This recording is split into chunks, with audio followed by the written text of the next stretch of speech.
Alors, du coup, si on considère qu'il peut y avoir des problèmes avec le pétrole, avec le nucléaire, il va falloir se retourner vers autre chose.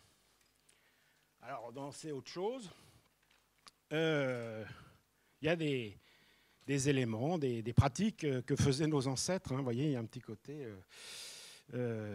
et qu'on a remis au goût du jour. Mais enfin, avant qu'il y ait du nucléaire et de l'électricité, l'électricité, c'était il y a un siècle et demi. Et le nucléaire, c'était il y a 50 ans. Donc on se débrouillait bien, c'était à une certaine époque. Donc on a remis au goût du jour certaines choses.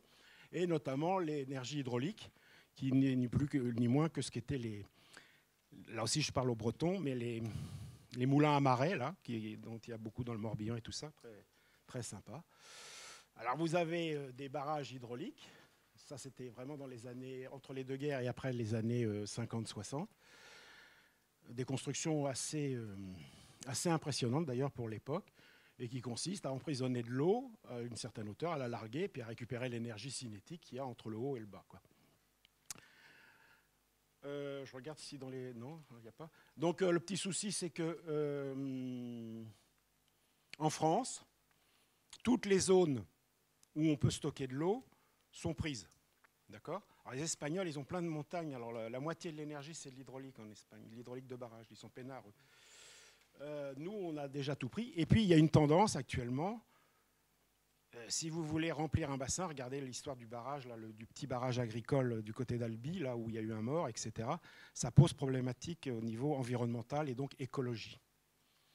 Donc là, l'idée est bonne, mais c'est pas gagné, quoi. Enfin, le développement est pas énorme, possible chez nous.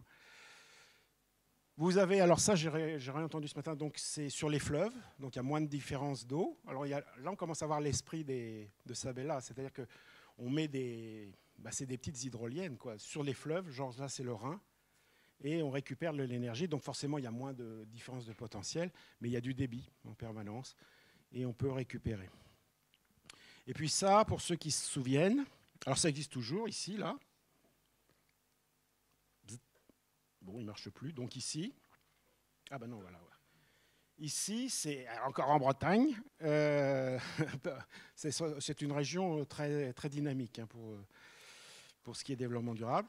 Le barrage marémoteur ou marémotrice de la Rance, donc sur une rivière près de Saint-Malo, on a installé un barrage et on a mis des turbines à l'intérieur. Quand la marée monte, elle pousse les turbines dans un sens. L'eau est stockée dans la Rance qui est de ce côté-là. Et à marée basse, eh bien, on rouvre, les turbines tournent dans l'autre sens, et ça repart dans l'autre sens, et ça fait l'électricité. Donc ça a été inauguré, pour vous dire, c'est du temps, je crois que c'était le général de Gaulle, donc c'était quand même techniquement assez en avance.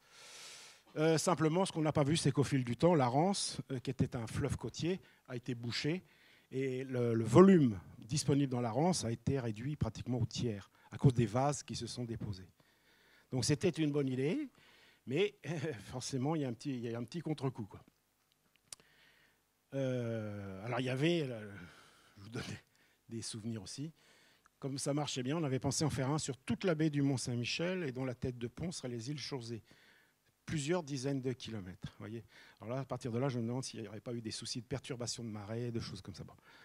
Ça a été abandonné et c'est le seul marémoteur, la seule marémotrice que je connaisse en France. Il doit y en avoir un au Brésil et ailleurs. L'envasement. Donc ça, c'est quelque chose, quand on parlera de Sabella,